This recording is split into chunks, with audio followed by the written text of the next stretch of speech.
আপনারা আইন শৃঙ্খলার প্রশ্নে শুধু আরজি করের ঘটনা নয়, তার তো উল্লেখ নেই।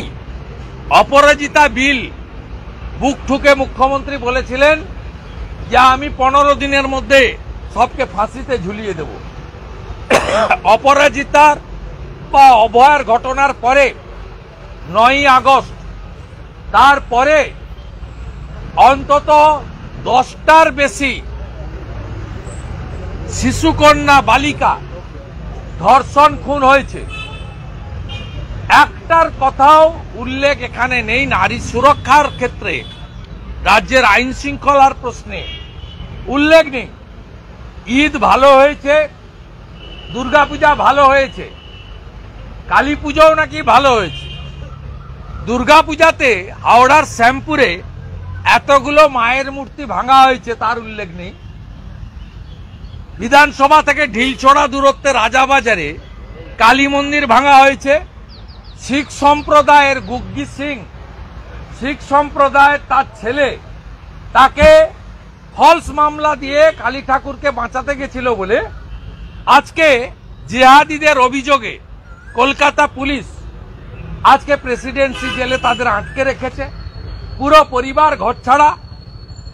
কালী পুজো নাকি খুব ভালো করে হয়েছে। বেলডাঙ্গায় কার্তিক পুজোর দিন 50টা মন্দির ভাঙলো। আইসি জামাল ঘুষের টাকা নিয়ে গিয়ে মন্দির রিপেয়ারিং করতে বাধ্য করেছে।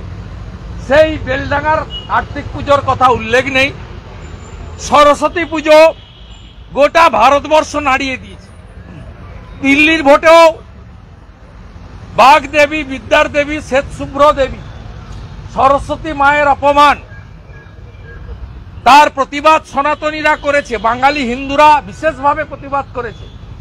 মুখ্যমন্ত্রী যে কলেজে তথা ল পড়েছেন বলে দাবি করেন, তিনি বারের মেম্বার, তিনি সেই কলেজে একজন জয়েন্ট সিপি আর একজন ডিসি সঙ্গে 200 police including lady constable RAB দিয়ে দুর্গ বানিয়ে মা সরস্বতীর আরাধনা হলো, তার উল্লেখ নেই।